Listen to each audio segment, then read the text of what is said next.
Oh, look at this. They've locked themselves in the luxury box.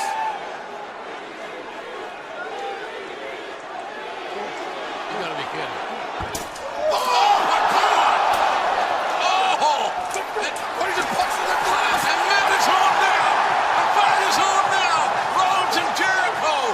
Rhodes and Jericho! The challenger! The champion! Hello, everybody. Welcome to Rewind-A-Dynamite. I'm Jon Pollock alongside Wai Ting, a special edition of the show. At the end of the show, we have something very special. That's right. We are going to be going through the many submissions for our Rewind-A-Dynamite theme song contest. Never again will you tune into Rewind-A-Dynamite without a musical number to bring us in. And we are going to hear just how talented some of our listeners are. Or untalented. One of the two. Either way, entertaining for us. A lot of submissions up at forum.postwrestling.com. So we thank you, everybody who entered in advance, and look forward to that at the end of the show. Yes, so much to get to on this show. I think a lot of the news we're going to tackle on the Cafe Hangout tomorrow, okay. as will our review of Joker coming up on Thursday. The elusive review that we teased on Monday and completely forgot. I forgot to explain to people that we were going to get to the Joker review, television time remaining. And we ran out of time at the end. We didn't have time. So it'll be it won't be a dark match, but it will go live Thursday. We will get to Joker. So looking forward to that on Thursday. But Thursday, it truly is time permitting as well, isn't it? No, it's not. Thursday. Oh, not this Thursday. Thursday we can do an overrun if we have to. Gotcha. Yeah, okay. I don't have a hard out on Thursday. So we'll go 5 hours. Yeah, lots of flexibility on Thursday. Few notes here before we get into things. Wai, we have known each other. When did we meet? What year did we meet in? Man, at this point, I have to say 2003 probably. I don't think we met that early, did we? Well, I mean, we would have met first year in university. I don't think we met first year. We were physically in the same year. I don't remember meeting you in first year. Maybe second year then. So it's been a long time. But last night, Wai and I went on a double date. Something we have never done before. We certainly have not, no. How fun was that? That was a lot of fun. I had a great time. I had a great time, yeah. We went to a whiskey tasting, courtesy of a friend of ours, Brian, from Glenmorangie. Did I say? You nailed it. Glenmorangie. Glenmorangie. Yeah, we had a whiskey tasting. This was like... Learn all about casks. Yeah, he did. So you go and you get like the samplers and then all of this information about the history of whiskey, which I found pretty enlightening, to be honest. And the food was good. I had haggis for the first time. I got haggis fritters. It was a Scottish bar, a very heavy Scottish bar. Uh-huh. So what I tried, the haggis fritters were tremendous. They were very good. Yeah, How was your like authentic haggis? I had the haggis with I think it was like mashed turnip or something like that. Okay. I mean, it tasted like shepherd's pie, you know? All right. And that's really it. That's my report of haggis. It was good. I don't know if it's like something I'll have to go back and get anytime soon, but I'm glad I tried it. Of the 4 whiskeys that you tried, which one did you enjoy the most? I think the Alta. The Alta. That was the 4th. It was probably the strongest one, but the most explosive one. The 4th, yeah. The Alta was like lighter fluid. It was like dynamite. Yeah. If I had breathed and had a lighter, the place would have gone up. It was intense. I understand the appeal.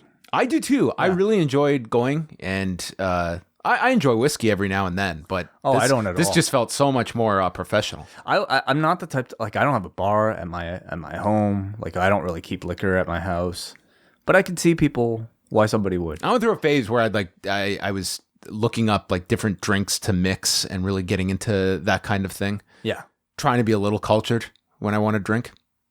And whiskey's a great go-to. I still have my J.R. Ewing bourbon, which I will bring out for special occasions. I want to save that because if I want more, I've got to travel. I got to go to another country for it. It's really good bourbon too. Proper 21, is that whiskey? What is that? Yes, that's whiskey. Oh, interesting. Yeah. I don't know how much Conor McGregor is getting supported right now, though. Yeah, probably not. Controversial figure. Well, that was our night on Tuesday, though, which we have dubbed our new Friday night. Tuesdays are great. Yes. Maybe we can go see a movie next week. Yeah, perhaps. This is it's our new night off. Yeah. So lots of fun though. But few notes here just to quickly go over the Raw number from Monday. They did 2,342,000 viewers. They were actually up slightly from last week. More so the big story, Monday Night Football, it was a blowout with the Patriots and the Jets, and they were down about 18%. So I think that definitely helped. And they also didn't have baseball to contend with on Monday night. So I think Raw was definitely a benefactor of that. But nonetheless, like we went over Monday's show was a big show about just trying to get new stars up and running. And sometimes you have to ignore these numbers. And the fact that they maintained their range of the last month, this was their second best number since Monday Night Football came back. Not by a wide margin, but nonetheless, the fact they maintained for a building kind of show that didn't have a whole lot going into it, I think you take that as a minor positive. I would say so, but do you think the story coming out of this is that football didn't damage us, or was it that Raw was a good show? I think it's more football. I think football had more to do with it. But they were also higher than other football numbers that were more along this range too. So, I mean, it's very little, but football being down was a big factor to all of this. So at the very least, I think it tells you that, any risk of them not going ahead with this type of, trying new things, pushing new stars isn't necessarily going to end in week 2. No, it's going to come down to the company. If there's going to be that panic after 3 weeks of no one's over, just throw everything to the wayside. And this ultimately takes patience. And what else do we have here? We have the official announcement of Josh Barnett's Bloodsport that's been added to the collective for WrestleMania weekend. No surprise that they're going to do that show, but building it around, I think the tagline is by knockout or submission. So we'll see what they have cooked up for. Knockout or submission, so no rough stoppage. That's the difference. I mean, that's what the that's poster knockout said. too. Yeah. They typically do. It sounds like it's the same rules. Yeah. Just going with a catchy tagline. No match yet, of course. But yeah, I think it's of the concept shows, this is the one I think with the most appeal now. Well, I think Spring Break is still up there, but depends if they do it again. Yeah, I guess I don't look at that one as much, but you're right. Yeah. And for GCW. That whole GCW collective, I think a lot of people, they just base their weekend around those kinds of shows. I mean, you look at the current AEW roster, and much of it comes from at least the Spring Break set of shows, right. in my opinion. Next week's Impact, they're going to tape this week in Windsor, Ontario, and then next Tuesday's debut on Access will feature a rematch from Bound for Glory, Brian Cage, Sami Callihan, in a steel cage match for the title, despite Cage winning clean on Sunday. A match between Josh Alexander and Naomichi Marufuji that I think could be really great, and then Ace Austin versus Eddie Edwards. So that's what they're promoting, as well as the future of Ken Shamrock in Impact Wrestling. Okay. Maybe his future when it comes to dives as well will be addressed. Maybe he's going to retire the dives but continue the career. I mean, that seems to tell you that Shamrock's going to have a second program. I think so. Yeah. Who do you think? I'm trying to think who could make sense with him. I don't know. There's no one on there's no one I'm screaming for. Oh man, this is what I want to see with Ken Shamrock at 55 doing. I mean, right. He worked very hard in that match, as much of a train wreck as it became. I don't like the idea of him being a regular character. I think you book him like you do Goldberg in WWE. He comes in, squashes guys. No. I mean, in terms of how often they use him. Oh, okay. Goldberg's not there every week. He's going to come in for maybe 2 matches a year. Ken, I think, should disappear and then come back at a time when you want to really highlight a young upstart heel, and Ken can be utilized in that kind of a role. But do you expect any surprises for next week's show? Any debuts? I could see some possibilities there. I mean, they just debuted Joey Ryan. Ken Shamrock, Joey Ryan. That's what we need. I can't believe we didn't come across that particular pairing. That could really be something. And I assume like Kylie Ray, you would think, is in now with Impact as well. So they did do some introductions at the pay-per-view. New name. You could throw in some new ones just for the new era. Maybe bring in some fresh people. Although they seem to have a good amount of people at the moment that they're trying to get over, and they do if they have a plan for them. Sure. Yeah. I'm never a fan of just adding people for the sake of it, and then it's true. But I think on a brand new show, essentially this is like kind of their season premiere after Bound for Glory on a new network. I think the goal would probably be to get people talking about the show right afterwards. So we'll see what they do. Does anyone come to mind that's out there that's available? That's another question. Not immediately. No. And the last thing here, we'll just quickly touch on. Evil is out for the rest of this Road to Power Struggle tour with a ankle injury. This tour only goes until next Friday, so I don't know if that means he's not going to be part of the Power Struggle event itself, but doesn't sound like the biggest injury. But anyway, that's what we've got going on there. Quick plug for the daily updates that occur on the website. John Pollock does a great job, and then we also have Andrew Thompson now producing these daily updates on Wednesday and Thursday. So postwrestling.com pretty much every day you're getting like a little newspaper size of like wrestling news content. So postwrestling.com. Everybody. Yeah, Andrew's doing a great job with those. So go check out Wednesday's update. Also, a plug for our friends at Fight Network that put out the Diary special on Cain Velasquez. I think it's a little coup that they were able to get this up with Cain. So like this to me is like a promotion for the Crown Jewel match more than anything. Like WWE hasn't put out anything like this. It's like 22 minutes or so of them following Cain in New York for the match at the Hulu Theater last month. You've heard us talk about the Diary series before, produced by George Barbosa, Albert Vartanian at Fight Network, and on the Double Shot we've talked about them. But yeah, they shot this, I believe, at the AAA event. At SG, and that was. I think they did this in a day, maybe. Yes, and I believe so as well. But it was like an Impact co-produced show, and thus they had access to Cain. Yeah, so just interesting that they shot this before Cain's deal with WWE, and smart of them to get it out now when it's pretty relevant. And I think it actually promotes him probably better than that segment we saw on Raw Monday night. So there you go. You can go check out postwrestling.com. Thursday on the Hangout, we'll talk about Joker. We'll talk about NWA Power and phone calls. Lots of phone calls. No guests lined up, so we will make a lot of time for phone calls on Thursday. So let's get in. Do you want to talk about anything with NXT? Do you want to talk about the closing angle, or do you want to wait? You know what? We could save that for the end in case people haven't, by this point you probably know what's going on, but we'll save it at the end. Maybe do you want to discuss any NWA Power as well? Let's chat on the Hangout about that. Okay. I think this is going to be a really long show with the theme song Save contest. it for the end. All right. So we get into Dynamite from Pittsburgh, Pennsylvania at the Peterson Event Center. There are usually a handful of cities that have earned the reputation of tough wrestling crowds. Long Island is up there. Corpus Christi, Texas is up there. And Pittsburgh are no longer on that list. This crowd was so awesome tonight. It might have been the best crowd they've had of the Dynamite episode so far. I thought this crowd, they made these baby faces on this show feel like, it just felt like everyone's over. Everyone was so over. This felt like wrestling in the late 90s boom period with the crowd reactions. They were so hot, and it was in Pittsburgh. And I just thought the crowd was phenomenal on this show. They made just, if some star was an 8, they pushed them that much higher on the scale. Just like superstar reactions for some of the people on this show. Well, just coming out of like watching the show, I came out of it just thinking that it was a really good show, but I don't really think about how much the crowd might have impacted that. Certainly if it was a quiet crowd, I think my reaction would have been very different, but I think maybe the sign of the crowd being so great is that I don't even realize how much of a part they played into the quality of the show.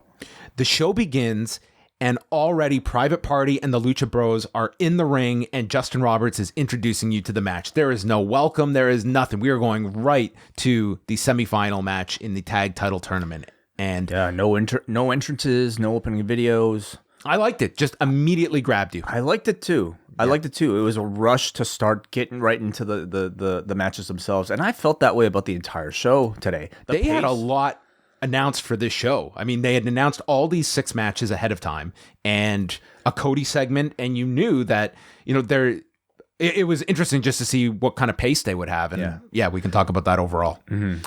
So this match, I don't even know how to run through this match. This was an insane tag match for 12 and a half minutes. Some of the highlights were a big release German by Phoenix to Mark Quinn, and then a pop-up into a dropkick on both Lucha Bros. There was a step-up springboard somersault to the floor by Quinn. They did the silly string spot that always gets across very well. 450 by Quen onto both of them. Then we had Pentagon driver that Quen kicked out of. I will say, you brought the point up last week. After the Marco stunt spot, I think that the Pentagon driver now, it's almost like you can't believe it as a finisher now. Like, it's a hot move. It's a near fall pop, but I think no one's expecting it to be a finish. And maybe that predated Marco as well, but I think everyone realizes if Marco's kicking out of that, you're not getting that as the finish here with Mark Quen. Cassidy tagged in. He did a springboard over the top rope to land on the second rope into a Rana, and I think Cassidy, he has a million ideas, but sometimes the execution, it varies. I mean, it's sometimes he hits it dead on, other times it can be off. And this match, like, everything got over to this crowd, so maybe it's nitpicking, but it was there was certainly a degree of what was working and what didn't work, specific for Isaiah Cassidy. Right, a little bit sloppy. Not maybe Juventud Guerrera. This wasn't Juventud Guerrera Nitro against Chris Jericho in 97, but it was, ambitious. Yeah, he came in for this hot tag that featured just numerous Ranas, a dive, an Asai moonsault, and then a Tornillo in the span of about 45 seconds. It was like the video game, kind of like gymnastic style that they're known for. How do you feel about this match in particular? Because it was diametrically opposed to the next tag match, where this was pretty much Lucha Rules, where they abandoned the tags. And it kind of left the announcers out there. Did they actually abandon tags? Like, were there illegal tags that... There were tags, but there were plenty of just moments where everyone was in the ring, or it was like no count, anything like that. And you have established this structure. And I know people will get on Jim Ross for calling this stuff out, but that is the framework of which he's calling this. And I think, like, this is a two-way street. Like, don't leave your announcers out there to have to try and cover for all this. Granted, this is what the audience wants to see, but I can understand the frustration if you're the play-by-play and you're trying to not ignore holes that the audience can see as well. Yeah, and I think there's a very fine line for an announcer, and I think Jim Ross has faced criticism probably from us in the past, like for like a New Japan show, calling out spots where things don't make sense, and I would say maybe affecting the product in a negative way. At the same time, I thought in this scenario, he played the role of somebody who was watching this match and asking those very same questions. And Shivani would hopefully have an answer for him. Or Excalibur, you know? And I think it's like really up to AEW. I would say, like, something we've seen thus far is that the variety on the show is wonderful, but with that also comes, I think, a good deal of inconsistency when it comes to match style, when it comes to refereeing, especially. So I feel like in the months and years ahead, that's something AEW will probably have to tighten up. Then we had Quen go to the top with a shooting star press on Phoenix for a 2 count. Crowd went nuts for that near fall. Then there's a Rana off the ropes that sends Phoenix into a cutter from Cassidy, but Phoenix is not the legal man. The Gin and Juice gets countered with a Pentagon Canadian Destroyer onto Cassidy. Phoenix then does a spot running across the rope with a penalty kick on the top. Penta snaps the arm of Quen, and we get the package pile driver double foot stomp combination as Phoenix then lays out Cassidy on the floor with a tope con hero, where he came at him with like the velocity of a fastball to the floor. This was crazy. 12:25, Pentagon gets the pinfall on Quen. This match was just unbelievable to watch. Ray Phoenix continues to be among the top performers in the industry in that conversation, and he's now getting such a big spotlight on this show. He was the star of the match for me. I agree. I thought he and Private Party to me like really stood out. Really, everybody stood out. In this match got over huge. Yeah, a really hot spot fest to start the show. I mean, it's a formula that I think has been used, for 20 years now. Starting the show off with like a hot cruiserweight match, and it's something that AEW has made a habit of doing and kept that crowd at that level. Like, it started them off hot, and they maintained. Well, you have to remember, like they were probably this hot for Dark as well. All those dark matches have had like excellent audiences as well. So it's like 3 hours that this crowd is at this high energy. But AEW, for all their TNT broadcasts, we've seen them like start the show off always with at least a 15 to 20 minute match, completely uninterrupted, typically consisting of like a high energy tag team match such as this. I think it's done wonders for not just a team like Private Party in these 4 short weeks, but I think for the identity of AEW as well, to show you that, hey, like we're a show, we're a promotion all about high energy match quality, and you're going to get that the first thing that you see, rather than obviously, something like a talking segment for like 15 minutes. I thought everybody looked amazing here. There's going to continue to be criticism, I think, for a match style like this, because it's not a match type that is for fans who favor psychology in their wrestling. It's guys doing a lot of big moves, hitting like really ambitious sequences that might not always look amazing, but typically they do look amazing and they receive tremendous reactions. But I think you can definitely criticize a match like this for like delivering big moves, even something like the gin and juice, which got over really big in previous matches. And to me, like, it's interesting because Private Party are now finally starting to establish all their finishers to the crowd, and I considered the gin and juice to be like one of their top moves. So Phoenix takes it, rolls to the outside, and then like 15, 20, 10 seconds later, just comes back up, does that tightrope kick like it was nothing. And personally, I think that kind of has a negative effect on, the impact and the building of these moves in general. So it's hard to argue against it, though, because look at the crowd reaction. Like, everything they do is just spectacular. So you can't really say it doesn't work, but it just really, to me, comes down to a matter of preference. And I thought that tonight, putting these two matches back to back, they gave you two very different styles of tag matches that hopefully would appease those that may be more critical of this opener. But again, it's really hard to fault this when you see the level of reaction, and that's that kind of trumps the criticisms that you can have, but they're still valid to have. But this really hot opener that they went through, commercial free. Then we got a promo spot for Wardlow, who we had forgotten about, who appears to be auditioning for a Wild Muscle and Fitness shoot. And he had the Vince McMahon, the chain around his neck. We hadn't heard of or seen Wardlow since when? Like, was it Fyter Fest? I think it was All Out, maybe, or maybe prior to All Out. I can't remember what the show was. Like, but they shot that awesome vignette on top of the roof or something. See, that was cool. And this was, I would say, a bit more generic. This felt like he was pushing like the Bowflex or something. Yeah. Yeah. I guess the point is really just to show off his size, which, they did convey, but I was kind of hoping for a bit more creativity. They stated that Christopher Daniels is at home recovering from the attack from last week, and he is out 6 to 8 weeks. Yeah, like 6 to 8 weeks. I mean, a worked injury. Yes. Of course. But what, why the reason for the break, you think?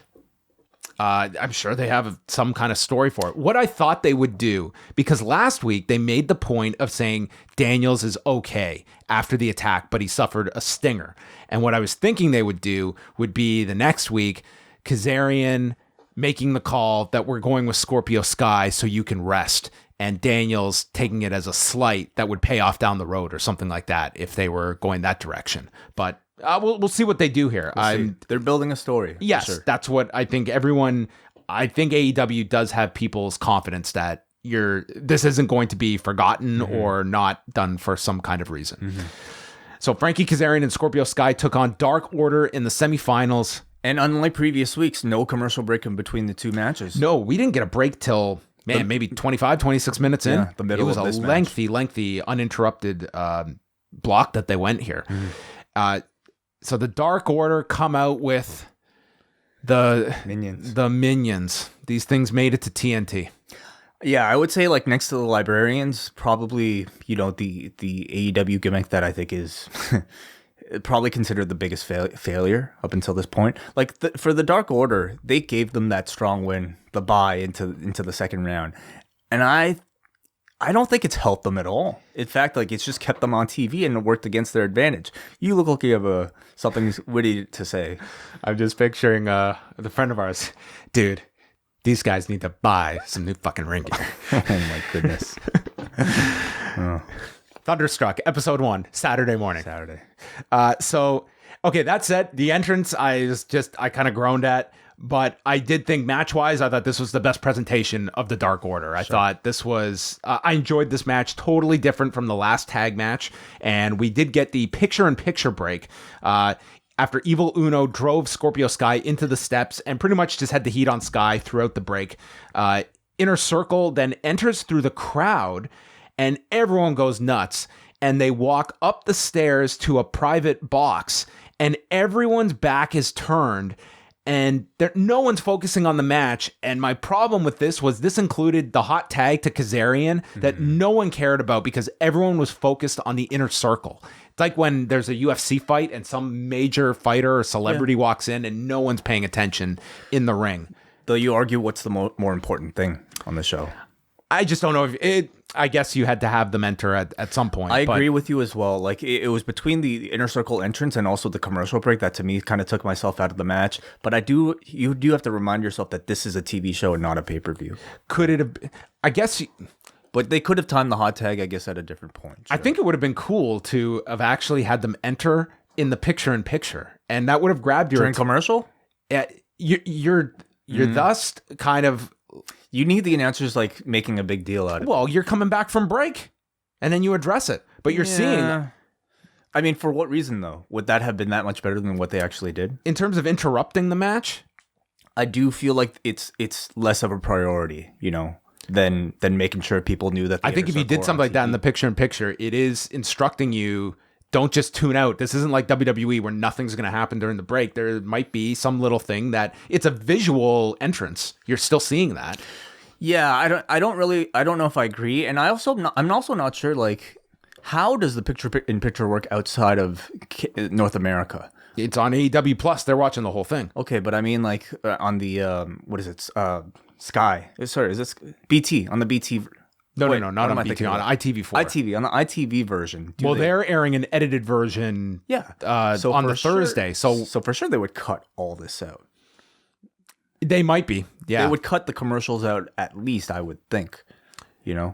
So for that reason, is it more important? Because I saw Cody come out in the middle of a commercial after this, and I was like, what the fuck's going on? Well, he was arriving in the back. Yeah, and I needed to know what was going on. He's arriving at the building. Yeah, I prefer important things to take place within the body of the show. Well, the inner circle made their way. No Jake Hager because he's got weigh-ins on Thursday morning in Uncasville, Connecticut. Yes, they did mention the fight. Did they mention it? Yeah. Excalibur mentioned Hager's not here. Later on, he mentioned Hager's not here. There was definitely not like a big focus on, hey, Jake Hager's fighting on Friday. Tune in on the Paramount Network. Great job with John McCarthy and Robin Black. Oh, thank you. John. Yeah. It was great to chat with both of them. I think on Friday after Rewind to SmackDown, I'm gonna watch the Jake Hager fight so we can at least talk about that on SmackDown on Friday night because his fight is kicking off the main card and that'll be at 9:00. Mm-hmm. So he'll be head to head with SmackDown. So we get the hot tag to Kazarian.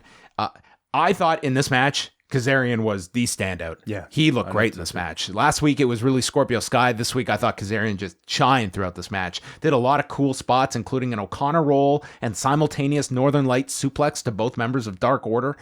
Grayson threw Kazarian into a sit-out powerbomb for a 2 count by Uno. We got the slingshot cutter by Kazarian to Grayson. Kazarian was just doing the slingshots all night long. We got double dragon sleepers from SCU. They were broken up. Then Grayson hit a somersault dive over the corner as Scorpio was chasing him into the corner, lands on Kazarian, and then Sky lifts Kazarian into a DDT to Uno on the apron, and they hit the SCU later onto Stu Grayson, which is like a twisting... It's like a gory special where he gets twisted off the back of Sky into a knee from Kazarian, and they pin Grayson for the victory and to advance to the final against Pentagon and Phoenix, which is a interesting match for the final. Probably not the final I was envisioning in this tournament. Yeah, not so much for me either. I think it presents an interesting booking decision. Do you give the belts to SCU or Penta and Phoenix? My thinking is probably Penta and Phoenix. Yeah, I think so. Yeah, but I think you could put any of these 4 teams from the semifinals into that mix, and I think you would have ended up with a really good match either way. Like SCU versus Penta and Phoenix isn't like the most high-profile marquee match, but because you're attaching the titles to it, it becomes a high-profile marquee match. But therefore, you can save all the other matches for pay-per-views after the fact. What are your thoughts? This is going back to the first match. How do you feel they should be handling the arm snap spot by Pentagon? Because in Lucha Underground, that was an injury angle every time. Impact as well? In Impact too. And in this, like, granted, tonight we didn't see... Was it Marco that took it last week? I don't remember. whether it was Marco or Jungle Boy, we didn't see either on the broadcast tonight, but then we saw the arm snap again tonight to Mark Quinn. Your arm snaps and you don't recover in a week, right? Well, it's fake either way, yeah. But I mean, should this be treated as more serious than it is? My personal preference is that yes, you save that. Like, I feel it should be treated like Orton's punt. Exactly. You save it for that reason because it makes it that much more impactful. I think it feels like here it's just going to be a spot in the match. Well, I think we've seen like there's in-ring style is very much just like do everything you can, fit it all in within these 15-20 minutes. As long as it gets a reaction, it's great. It's not my personal taste, but again, it's hard for me to argue when it gets this type of reaction. Now you can argue in maybe like 4 months time and say, and if that arm snapping spot isn't receiving a big reaction, we can look at the reason why. But my reason would be like next week, it would have been an interesting way to do this if like Kazarian took it and then all of a sudden Scorpio Sky's left on his own because his two partners are down with injuries. And that kind of segues him out of this tournament and into a bit of a singles run. Even though they won? No, they'd lose. Oh, they'd lose. Oh, because and of that spins off Scorpio, who suddenly has no partners. Right. And because I think that's the destination. They should be going with Scorpio Sky. And I think last week was the eye-opener to that. I mean, they clearly have, something planned. I would say probably for SCU coming out of this. I don't really picture them winning, although it could happen. The match itself, let's get back to that. I thought, like we talked about, the commercial and Inner Circle entrance, unfortunately did ruin the flow. But again, it's a TV show. They got us back for the finish, though, for sure. Yep. Both Sky and Kaz, I thought, were on fire. I think 2 weeks in a row now, these guys have been killing it. I'm interested in this Daniels angle. I think the Dark Order, like you said, John, in ring, they looked really good. But it's just the gimmick that definitely needs some retooling. Like Excalibur on commentary hinted that these guys were the hottest tag team 6 years ago, but then they just disappeared. Yeah, they were acknowledging like past Chikara storylines in this. Was that what happened? I believe so, yes. I was not a faithful Chikara viewer. Wait a second. So was it not a visa issue that kept these guys? Yeah, well, they were written out as I They're recall. written out because of the... Yes, and then kind of What was the rechristened from being because we had I don't know all the lineage, Okay. so anyway, but that was like a Chikara deal where they like disappeared. But I guess the idea is that in 6 years' time, we don't know where they went, but they came back as the Dark Order instead of the Super Smash Brothers. Yes, they have not been competing in Canada. Canada can do that to you. Yeah. Yeah. The winter in Canada can definitely turn you into a minion. I don't know. I'm really not into the gimmick. At the very least, I think it calls for like some type of story to tell you what exactly is going on with these guys. But I would really like to see these two as baby faces instead.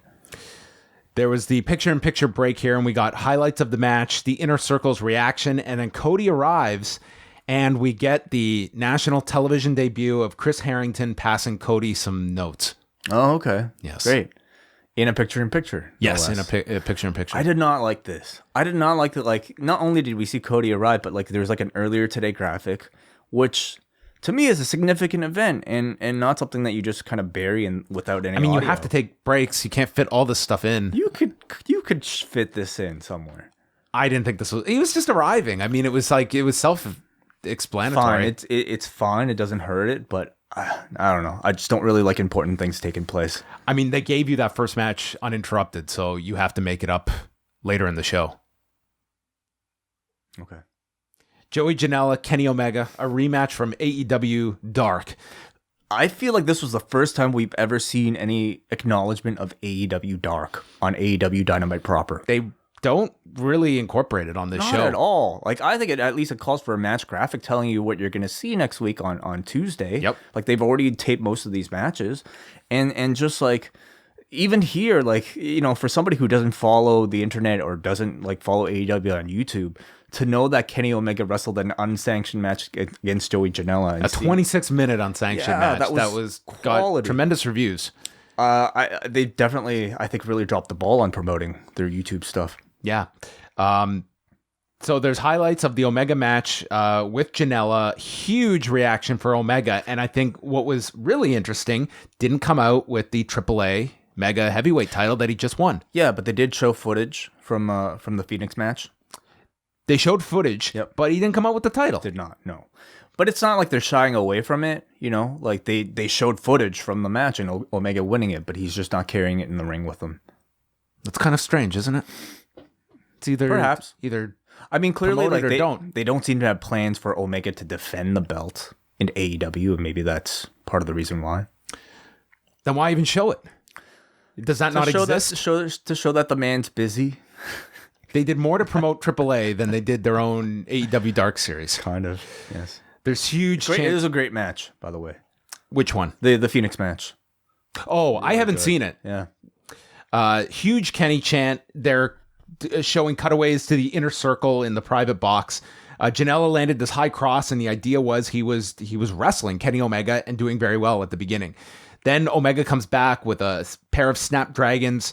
Janela German suplexed him into the corner, and we get a top rope elbow from Janela for a 2 count. And they mention that they have hit the 10-minute mark, and Jim Ross professes his love for time limits. He says, I love them.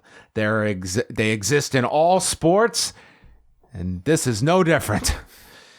There was a Snapdragon and a Shining Wizard by Omega for a 2. Flying knee connects, and then Janela comes back with a Fisherman Buster. So the idea is Janela is wrestling a Kenny Omega style match. He's not doing the hardcore style. And Janela runs the rope several times. Huge inside out lariat to Omega, but then misses a somersault onto the edge of the apron and takes a V trigger against the ropes. One winged angel, and Omega defeats Joey Janela. Good match. Very good match between these two. Different. Hot crowd, and a totally different match from the hardcore match they just had. These two have surprisingly strong chemistry, I would say. And I really do feel like the past several weeks have been a bit of a turning point for me, watching Joey Janela, who, had a really good match in his own style against Kenny Omega, but the Brandon Cutler match from Dark last week and this match showed that he could do a match without resorting to taking crazy bumps. Really, he was very economical here. Only took that one somersault onto the apron, but beyond that, it was him having a straight up wrestling match, and I think doing a pretty good job of it. So I think he's starting to prove that he's more than just a deathmatch wrestler. He's also over enough with the audience at this point that I don't think he needs to kill himself every single week in order to get a great response from this crowd. I think Kenny as well, in the past couple weeks, has been on a bit of a tear too, between Janela, Phoenix, and now Janela again. It's almost like he's trying to make up for lost time. I also like Kenny. To me, this is the first time seeing him in a TV format match, in a singles match. I like it because his style is so explosive. I think it works really well in a short, quick burst setting, like a television show. I also like this new theme of his. I think it's a good theme. I don't really recall it yet. It hasn't made that big of an impression, but good match. And this was pretty much non-stop wrestling for the first 55 minutes of the show. It was just match after match after match. Now, did you enjoy it? I liked it. I thought it was very fast-paced, and it was 3 very different matches. I didn't mind it. Because I'll say one of the criticisms I've heard is that they haven't spent enough time building characters, telling you who the people are wrestling, and just focusing too much on in-ring on these first few shows. I can understand that. This was a show that it was pretty much wrestling with the one big angle in between, but I would say that on this show, I think this did good for Janela. I think that, again, with Private Party, I think they got over in losing. But yeah, I do feel that they didn't have enough character pieces on this, but maybe it's because I'm familiar with all these people that I thought the first hour just flew by. Flew by. It's certainly a question I think we should be asking people who are new to AEW. And we've seen these numbers not necessarily hold up. They've been going down every single week. How much of it has to do with lack of familiarity with characters versus maybe people, I don't know, maybe a longtime fan not caring as much about whether or not Joey Janela had a really great match. Tony Schiavone is in the ring with Cody, and he can't speak because there's all these air horns going off, and it's the inner circle. And they're trying to ruin the good name of air horns in a wrestling setting. And Jericho gets on the microphone from the private box and interrupts him. Cody says, unlike the place we came from, there isn't an invisible wall here, and he can come after him and fight. And this place is electric when Cody says that I'm going to come and attack you. Jericho calls him a coward and an entitled millennial little bitch.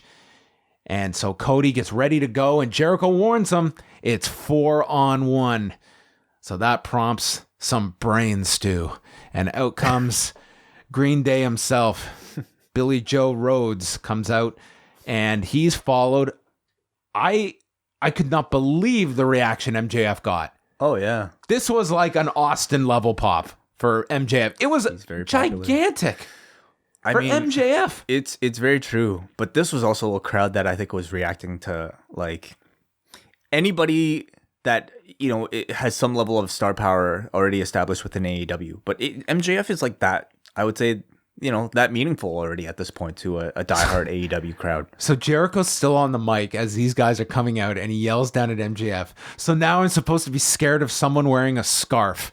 He says, who would wear a scarf? Yes, it's very funny. Very funny. And then he's saying, well, it's still 4-on-3.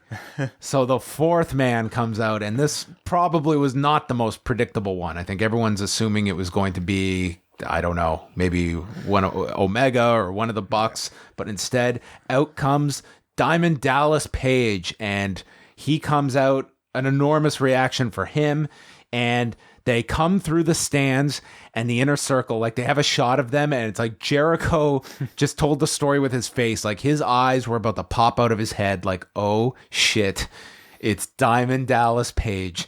So these guys lock themselves in a glass room, in a room with the glass separating them. So Cody stands outside. MJF passes him the scarf. He wraps up his hand and punches through the glass to get through. They brawl out into the lobby.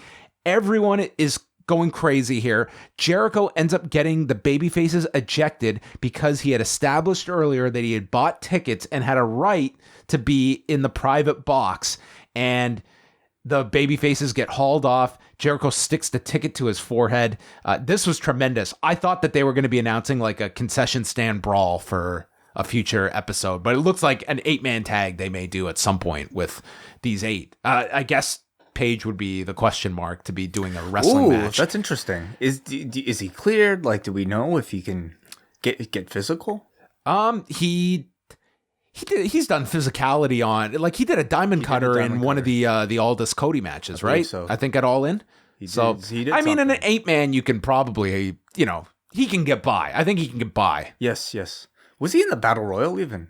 Yes, he was in the Battle Royal. First Battle Royal. Yeah, he was in the Battle Royal. Wow, okay. So cool. You can get away with doing an 8-man with him. That's what this felt like, that they're building to the 8-man here. But the angle got over great. Oh, this was like the best start to a concession brawl I've ever seen, I thought. The way they introduced Jericho and the Inner Circle in the box at the start of the show, I mean, gave me real, like... Came out with the tickets. Gave me real, like, kind of like Corporation DX Attitude Era vibes, and that's a good thing. It kind of like gave you the anticipation that something big was going to go down later on in the show. And, Cody coming out for that big announcement, and then the stacking of the entrances ending with like a nostalgic surprise in DDP, all the way until that glass break, which was the most badass thing I've seen in wrestling in a long time. Using MJF's like signature scarf, no less. I thought it was all excellent. It's just like little things of believing in the baby faces. You know what I mean? Like imagine a scene where they get locked out and the baby faces, they just have to walk away. They have to leave. There's no way in. Like that's what I feel I would see on Raw. Yeah. I don't, yeah. I mean, it's hard to like not make comparisons, but imagine if an angle. No, it's not. It's very easy to look at baby faces that are over versus they can't find a baby face in WWE. Oh yeah. But I like, imagine an angle this hot occurring on the episode of Raw that we just watched, or any episode of Raw that took place over the past month. Yeah, what if Cody had lit this box on fire? We would be like praising, like, oh, WWE's back. Raw is amazing. But like, it's sometimes really incredible how like, I think this was like, honestly, a pretty, in another era, this would have been a pretty standard segment. But I think in the context of like wrestling in 2019, it was, to me, that much better. Yeah, it's a great angle. Great. It to me is like one advantage that AEW has over NXT too is that there's no way NXT can like replicate something like this, the grandeur of something like this. Guys walking all throughout an arena, doing an angle in a private box in an arena. You can't do this at a Full Sail. Yeah, I mean, it's just a different setting. to set this up with. But I think that it's just very interesting to watch, like, as well, when you have such a hot crowd, how it just permeates that everyone feels that much over. Like everyone felt like they were so over in this segment. I thought everyone played their roles. Like it was great. it was like Austin versus the Corporation. It had that type of feeling. Yeah. The Best Friends and the Young Bucks were after that, with Orange Cassidy in the corner of the Best Friends. And we got to see Jim Ross and Tony Schiavone have to try and understand Orange Cassidy as he delivered his weak super kicks to Matt and Nick and then get laid out with a double super kick. I could see it being a bit of an adventure for Tony and JR in the weeks ahead as Orange Cassidy gets more and more airtime. I think they've just gone with the reaction of confusion. What is this guy doing? Mm-hmm. Can you think of an equivalent like in the Attitude Era, or I mean WCW, for crying out loud, like of an Orange Cassidy? Yeah. I mean, did all those gimmicks make sense?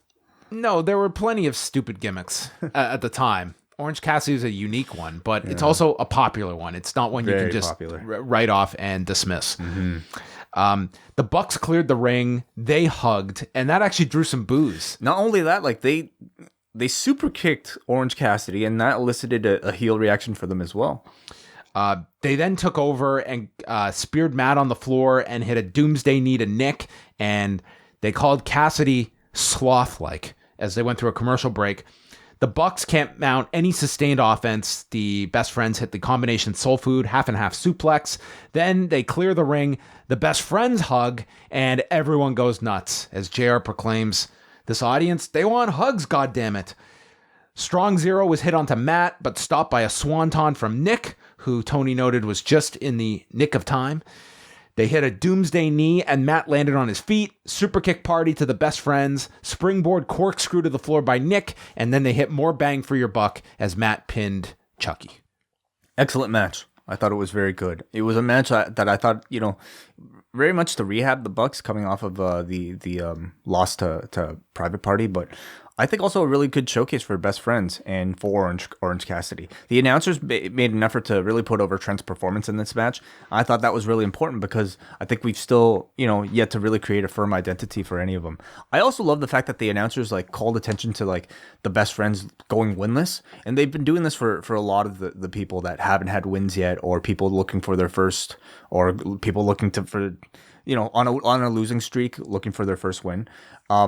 And I think it shows that AEW has thus far done a good job of keeping true to their word that wins and losses matter. I feel like every match, especially for people who haven't had a first win yet, is somewhat meaningful for somebody in this match. And it's not just going to be a throwaway result. And then the Bucks accepted the challenge from Santana and Ortiz for Full Gear. I guess Jericho's challenge that he made on behalf of Santana and Ortiz. So that's our next match for the pay-per-view. Then they ran this feature on Dr. Britt Baker, positioned her as the hometown star in Pittsburgh, and I don't know what was going on, but I saw a ghost during this video package. It was very scary. Yeah, it was a deceased person. Yeah, he was at a hockey game. Yeah, she used to know. So Jamie Hayter is the opponent for Dr. Britt Baker, and Baker comes out, and this place goes insane for this woman. Mm-hmm. And I was just felt like the biggest reaction. It was enormous. And all I could think of is, man, they have the greatest opportunity here to get so much heat. Think of the heat. Let's beat her in her hometown. Is that not the stupidest thing that has been indoctrinated in people that you do in their hometown? And it's one company that thinks like this. And it blows my fucking mind. Certainly, yeah.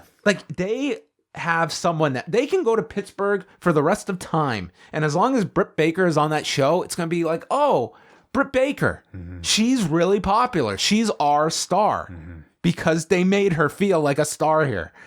So Excalibur went over Jamie Hayter, being a partner of B. Priestley's in Stardom, and Baker also came out with a Steeler, the Steelers mascot. I mean, they did not cut any corners here. This woman was when they aired this feature, I actually thought they might put this on last That it was so big that they were putting Baker over, but did not go on last. The video was really good. It was nice to again see some pre-production elements here on AEW. Just seeing like that they created a video for it tells us that it was an important match. After your observation last week, I paid extra attention to her video. It's the best. With skulls and shit. No, with Britt Baker's, like just with all like the teeth references and everything, and just the Jamie Hayter's had skulls. Yeah, but there were Jamie skulls Hayter on the had other one. skulls. There was more of a jaw, I guess. And yeah. Yes, it's these videos are pretty like really cheesy. Hers very much so. The 3D, like the cheap like 3D like The doctor will see you now, and are really corny. Like.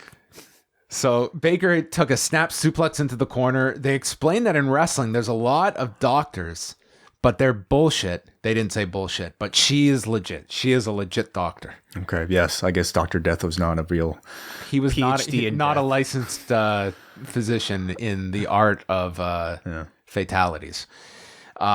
Really sloppy sling blade on the floor by Baker. Then they went through a commercial.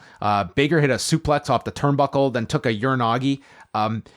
Just from a technical standpoint, I thought this was easily the weakest match on the show, but it was made up for just a great crowd that ultimately overcompensated for this. Baker hit a super kick and a cutter, swinging neck breaker for a 2 count, and then a super kick and the lockjaw, which is incredibly over. And Jamie Hayter submitted in 8:33. Unbelievable heat for this match. Tremendous. I thought it started Would have off... been bigger though if she lost. Yes. They would have never seen it coming. Or how about a no contest? That'd be great too. I thought it started off really well. I thought Hayter did a great job carrying this one, building that reaction. I did feel the finish was somewhat lacking in energy though. I thought the crowd had kind of peaked for, much of the entrance or maybe the middle. I expected a bigger climax, a bigger comeback from Britt Baker to end it. And I thought it warranted it. But, the result at least was a positive one. Yeah. It was, you created like a hometown star. And I think just to see how AEW is going to treat someone in their hometown, like they took this. It's like, okay, here's week number, what are we? Week 3, week 4. And we're in Pittsburgh. And we've got one of our featured performers is from Pittsburgh. Mm-hmm. They turned that into an attraction on the show and they built something around it. Mm-hmm. Instead of this just being a throwaway match, they established Britt Baker that everyone knows now where she's from. And that Pittsburgh crowd, they got behind their own and they were rewarded with it, with a finish that got them to all go nuts. It's a really simple, but I think neglected concept of just like trying to get you interested in the result of a match in any way possible. But for a lot of these people, it's like they have real reasons why we should be watching this match. For her, it's her hometown, and for other people, it's to try to get their first win in AEW. I can't remember what it was that, like, it was one time WWE did this, and being at one of George St. Pierre's fights at the Bell Center and just thinking to myself, like, if UFC could control this outcome, like, imagine you could control this and you would have Carlos Condit beat George St. Pierre in Montreal in the Bell Center. That'd be great. No, it wouldn't. Beating George St. Pierre in the Bell Center? I thought you said the opposite. I mean, MMA is different though. Like, we care a lot more about the result, and we treat George St. Pierre beating Carlos Condit that much bigger because we know that this isn't a scripted result, and that much of this took place thanks to skill and maybe even by chance. This crowd did not seem to have any hangups with the work nature of this and how they reacted to this win. They took this pretty seriously, I thought. Oh, yeah. It's just like, I don't know. I feel that making a babyface, we talk about, it's so hard to be a babyface in 2019. I think we see that it's people that take this and make it way more complicated than it needs to be. Next week, we've got the Lucha Bros against SCU in the tag title final, and that's all that was announced for next week. So we'll see what else they add. Then we go backstage.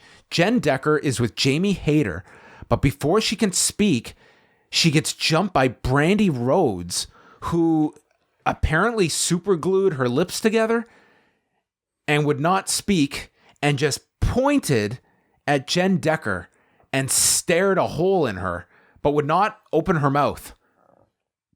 I don't know what this was. No idea. This was so weird. I thought this was pretty bad. This was really lame. like on a show that I feel otherwise was pretty unblemished in terms of in-ring quality and even outside of the ring angles. This to me just kind of came out of nowhere. I feel like Brandy's, her appearances on TV have been pretty inconsistent. I don't even know if she's really done anything on the show proper since, like, the last thing she probably did was like come out with Awesome Kong. But it's not like she stands out in the audience's mind as a heel. If anything, she probably stands out as a babyface, being attached to Cody all the time. So to kind of see her just come out here and just like to give this very ambiguous, very heel type of action, she's almost like the heel that is the heel for the heels, like, if you know what I mean. I thought it just kind of left us more perplexed than curious. I just thought it looked really goofy. Like, she just looked so it just looked so weird. Like, she had like this look on her face, but she wasn't I don't know. I just didn't know what this was. Jon Moxley comes out for the main event and gets attacked from behind with a chair shot from PAC. That's going to take me a year to get across the transition. He chokes Moxley with his jacket. They're chanting "bastard." He sent it to the barricade, but Moxley rolls in and the match begins. And it's all PAC from the beginning. He teases the Black Arrow. Moxley goes to the floor, gets hit by this beautiful Fosbury flop where PAC lands on his feet. And they go through the break. Tony Schiavone at one point brought up Mark Madden, who apparently is recovering from something. He alluded to it, but Mark Madden from the Pittsburgh area, and I guess he was supposed to attend this show and could not on Wednesday night. Moxley hits him with the old version of the Dirty Deeds, which was the EC3's 1%er onto the edge of the apron, and then hit a tope suicida. Schiavone says, "I love that move."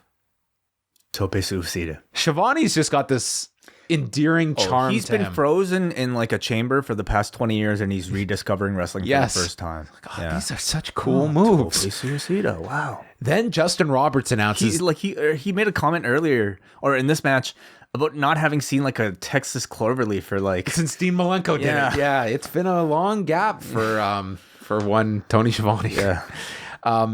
Justin Roberts announces there are 5 minutes remaining of television time, which they always announce at the main event that the time limit as long as television time remains. So we can see the tease here of what they could do. There's a running knee and another cloverleaf by Moxley, gets the rope break, superplex into a Falcon Arrow by PAC. Then he goes for the Black Arrow, misses it. We have 1 minute to go. Moxley hits the paradigm shift, but he can't cover him right away. He finally gets on top of him, and PAC kicks out, and the time limit expires. After 12 minutes, 10 seconds, the audience naturally boos, and then Moxley gets up, hits the paradigm shift onto referee Paul Turner, and that's how we end the show. So they went with, I think, kind of just educating the audience that this is a way that matches can end, and doing something that was risky because you knew what kind of reaction this would draw from the crowd. No one's going to applaud a time limit. Very risky. They booed and they went off the air chanting, I don't know if it was like restart or something. But see, I was behind negative. And on my DVR, it cut out before the show was over. So Really? Oh, okay. Mine ended, it might have only been a few seconds, but anyway. So, I feel like something like this might even be like immediately compared to the result of a Hell in a Cell. And certainly the similarities are there. How can a company spend such a long time on a match, or at least, on a TV match without giving the audience a result? And, is this a case of AEW being unwilling to let either person lose? Therefore, maybe they shouldn't have made this match. But my feeling coming out of this match was incredibly different from, what my feeling was. I didn't have that feeling at all. Yeah, but I'm saying some people might, especially if you're critical about AEW and saying, how can they get away with doing something like this when WWE has received all this negative reaction? But my feeling coming out of this was incredibly different from Hell in a Cell. And I think that's because, like you said, this was AEW trying to instruct their audience that time limit draws are a possibility in this world. And that by doing this now, you're priming the audience to respect each mention of time remaining inside a matchup for the future, because everything can potentially end in a time limit draw. I also think a time limit drop done this way actually helps both men and helps establish that both men are on an equal level. We've seen somebody like PAC PAC be able to beat Kenny and Hangman. We've seen Moxley be able to beat Kenny. So you put him at a stalemate and you just establish the power level of both men as a similar level. So, another thing to keep in mind was that this was a TV match and not a pay-per-view match. I think on TV, the goal is to simply showcase your stars and to build interest in future matches. On a pay-per-view, you're expected to deliver a climax. You're expected to, especially after weeks of build, especially for a title match, expected to give a payoff.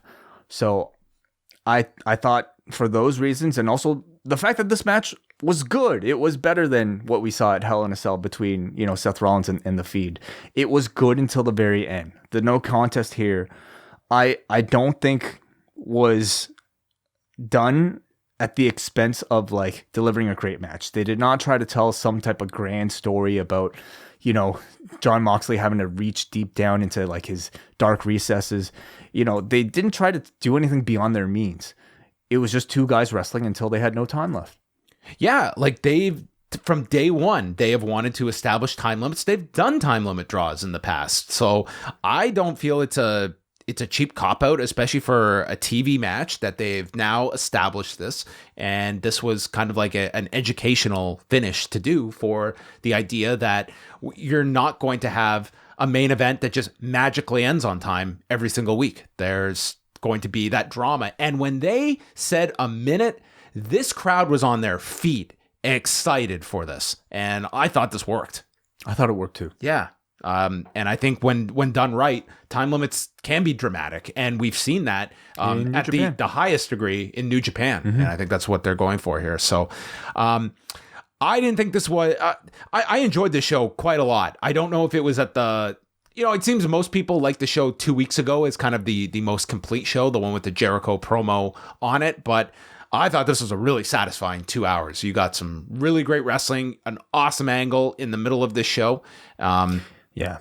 I think it's kind of like pointless to almost compare like, oh, which show was better amongst like the four? Are we going to keep doing this? To me, the point is, did you enjoy this show? Did you like it as much as, like, did you have a good time watching it? That's all you need to ask yourself, yes or no. And I thought, to me, Dynamite continues to be very consistent, if not maybe even gradually getting better in many respects. I thought this was a show where like I had trouble like typing up notes even just because like the pace of it was so fast. So I think their pacing was a lot stronger in this particular show than even previous ones. Every match nearly was good. And if it wasn't good, then the crowd lifted it to a level that, made it feel special.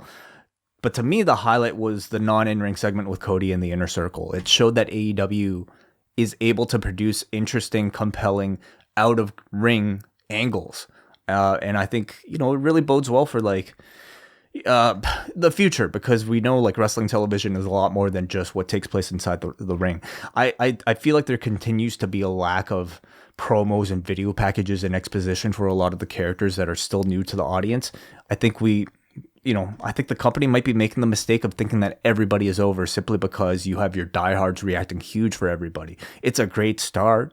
Everybody feels like a star in front of these crowds, but I still feel for a lot of people at home, you need to do a lot more of these character pieces that you're showing on Dark. Like the videos that they produce for Road 2 are now basically being shown on Dark. And unfortunately, they don't really see the light of day on the vehicle that gets the most eyeballs. Yep. So absolutely. I think they're really, doing a disservice to maybe some of their lesser known talents, even their more well-known talents. Realistically, how many people know who Kenny Omega is or what the character's story is behind the scenes? So they definitely, I think, need to do a whole lot more of that. I want to see more promos because I know a lot of these guys can cut promos, but they're not necessarily being given the chance to. But still an overall very entertaining show. All right, let's go to some feedback here. Do you want to start? I'm having a hard time loading up.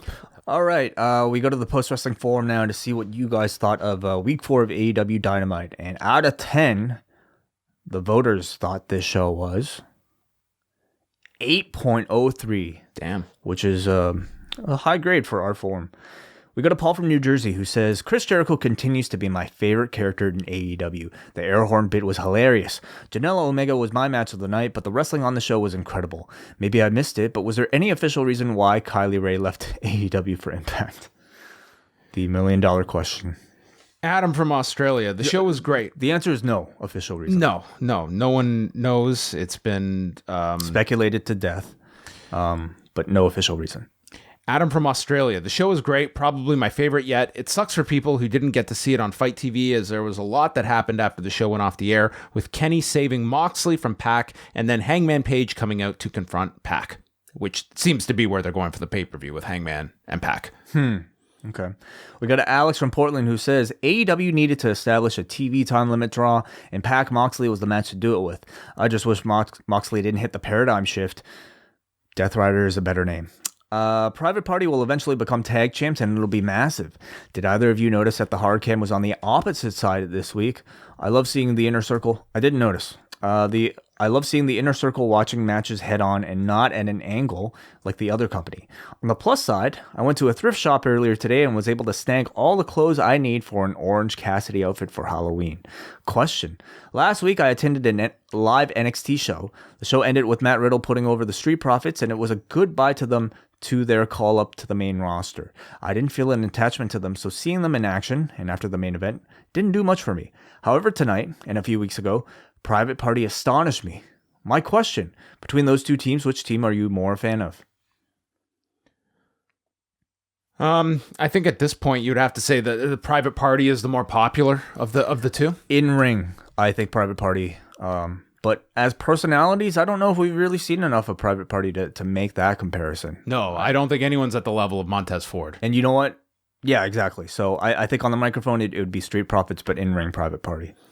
Noah from Vaughn, he says, absolutely amazing edition of Dynamite. Just a note, after Dynamite ended, okay, he's just repeating here about Hangman coming out. And he said that Hangman challenged PAC to a rematch at Full Gear. Okay, so cool. There we go. He attended the show live.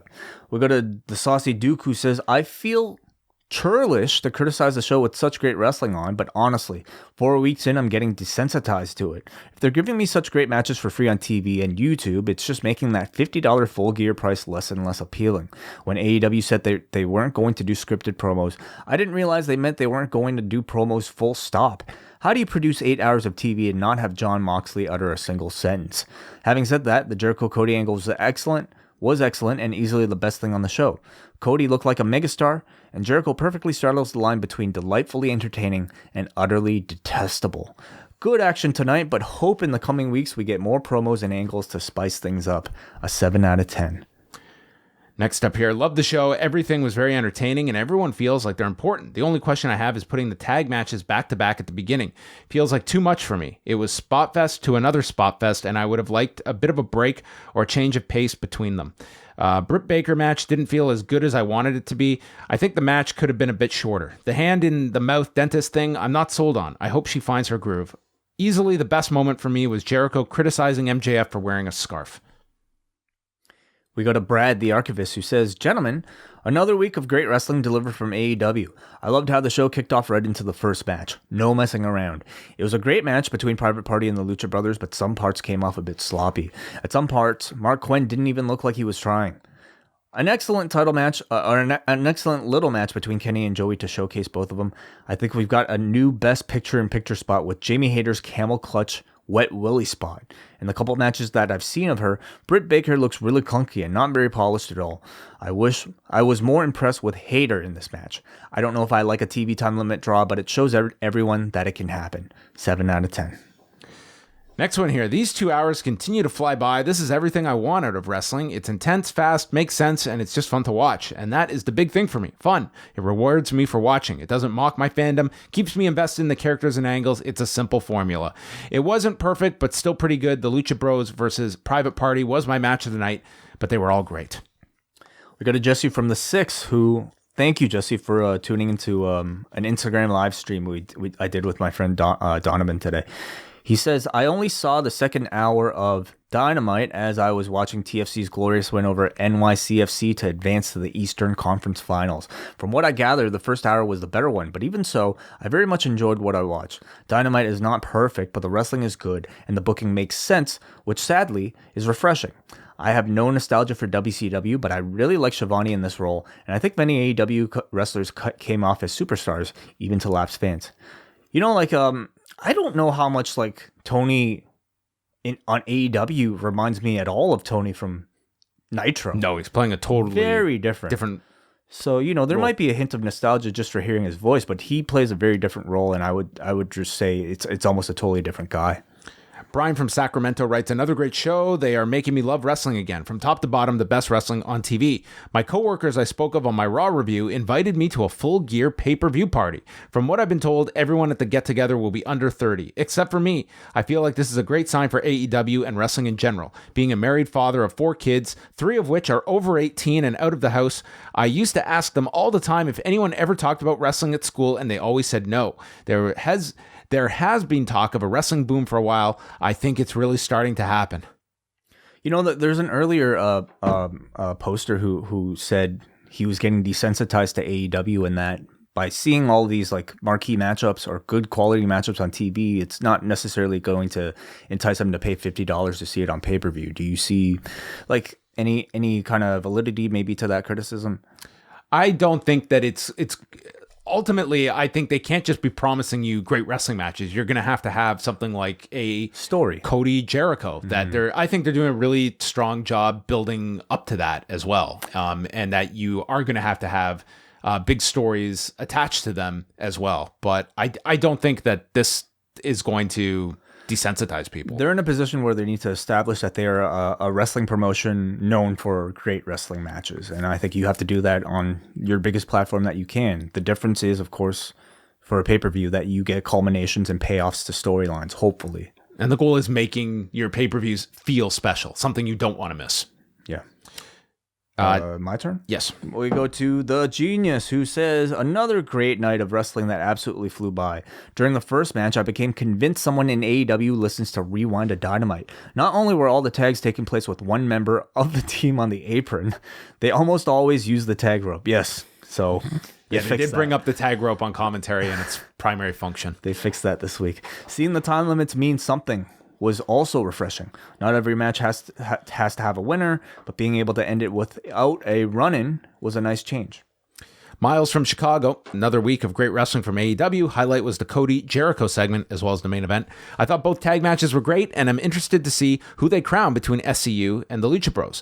Both of these teams are connecting very well with the audience and have been high points for me. If I had to pick anything I'm not interested in, I would say Britt Baker. She's not doing anything objectively wrong, but just not connecting with me in the way that she's presented. Minor critiques for an otherwise consistently entertaining show, and he gives us an 8 out of 10. Where do you kind of see Britt Baker's like position within the company? Like she's already challenged for the belt.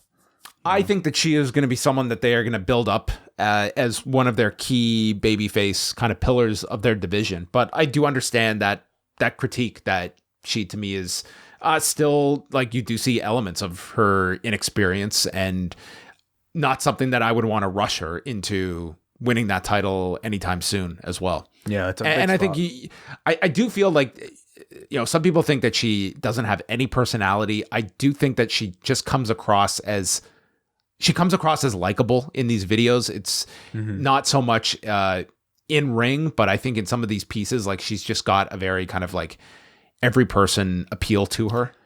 Yeah, I also feel like she comes across, I think, as a lead. Somebody you could see, leading a promotion. But even though I would say her in-ring isn't really there, I almost worry that it might be a little too much for her too soon, given the fact that maybe she does have some limitations. But I think she's good enough. But she to me is like not somebody who will really reach her stride until she becomes a babyface for a while, and then the eventual heel turn. I think she's going to be one of those people who really finds herself after that. I'm just picturing Isaac Yankem. We got a Danny from sunny San Diego. AEW feels so exciting compared to the other products right now. The opening tag matches were exciting to watch, and my only criticism is that the tag rules need to be more strictly enforced. But if we are comparing apples to apples, it's clear that AEW is being treated as a much hotter product by the fan base, and it comes off well for live TV. I hope that main roster WWE is taking notes on how to treat their on-air talent.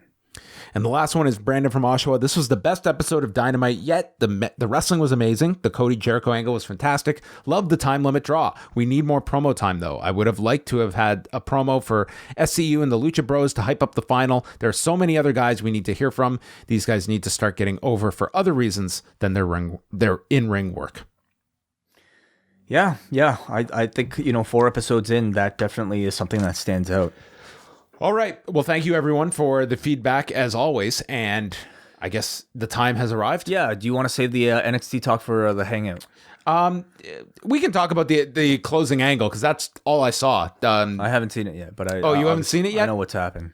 Well, then let's talk about it on Thursday then, once you've seen it, because it's more so seeing how it was executed. But go on over to Up Next with Braden and Davey. They have a full rundown of Wednesday night's NXT episode and how the show ended. So we'll chat about that more on Thursday. But now it's time for our big contest, where we are going to be crowning the winner for our Rewind-A-Dynamite official theme song. We are going to select the best submission, and we have quite a few of them. I think this might be the most we've ever got for one of these styles of contests. Is that true? I don't know how many in that thread are all actual submissions. Not all of them. So it's still a lot that we got. There are a lot, yeah. And unfortunately, we have just suffered an internet outage down in the post office, so I'm gonna have to be doing this off of my data plan. So please, so apologies if there are any cutouts. Hopefully there aren't. I do have LTE 4G, so hopefully Freedom Mobile does not fail me. You're gonna try to reset it again, John? I don't think it's coming back. Shall we wait? No, let's just go ahead. Alrighty. Well, first of all, thank you everybody for your entries. We gave you 2 weeks to create a song for Rewind-A-Dynamite, which is the name of this podcast that you're listening to. And one particular person was really eager and really on the ball. The moment we announced this contest, he already submitted something, and that was because I guess he was just waiting for us to name the show, and he had already a song written up. So our very first entry comes from Callum. Callum, who says, "Hi guys, Callum from Manchester, UK here with my entry. As you alluded to when announcing the contest, I have been sitting on this for a while now after having a suspicion you would do such a competition. I had the lyric and melody a few weeks back, and just needed you to confirm the title before finishing the recording. You may remember my entries for previous contests, being the ukulele guy for the Rewind to Raw competition. Oh, of course. And the Jimmy Eat World guy for Rewind to SmackDown. Hopefully you'll see I've taken on board the feedback I got from those. I noticed the original works bit in the rules. I'm assuming the sample at the beginning can be deemed fair use given its clearly tongue-in-cheek nature. Otherwise, it can be removed if required. The first run-through with lyrics lasts 45 seconds, then it has a second one, which is instrumental to allow for voiceovers and etc." Okay. So we will play this very soon. Just trying to set this up. I really want to record video for this as well, but I don't know if anything's working today, unfortunately, everybody. So hopefully video works for this. If not, use your imaginations of what John and I might look like as we're talking about this. But here we go. Callum and his song. 'Cause I'm TNT, I'm dynamite. One day they fell in a tweet. It got the attention of the elite. Long story short, there's not another show. For Jon and Wai to review right now. Let's go! Rewind the dynamite. Whoa. Rewind the dynamite. Whoa. Rewind the dynamite. Whoa. Rewind the dynamite. Damn. I think we've started off with a contender. That was really damn good. That sounds like something that I would Like, sounds really professional. Like, look at this bed too. It works really great. Yeah. Welcome everybody. Like, it works already. Damn. Adding the bed, you just gained some brownie points. Major production points. Wow. Excellent job, Callum. And for those of you who might not be able to make out the lyrics, one day Dave Meltzer sent a tweet. It got the attention of the elite. Long story short, there's now another show for Jon and Wai to review right now. So let's go. I love the hook. I love the chorus. It's very catchy. What if we had named the show like Blast Away? Blast away. Don't think it would have worked right as well. That was definitely one of the big challenges, I would say, of this contest. Trying to fit Rewind-A-Dynamite into a song. Yeah, it's not a great title for song. Callum, inspirations. you did wonderful. Maybe like your best entry yet. So setting the bar very high in this contest. Up next, we go to Brent, who says, here's my humble submission. I've been a fan of Jon and Wai for many years. Some hip-hop flavor. Here we go. This is from Brent William.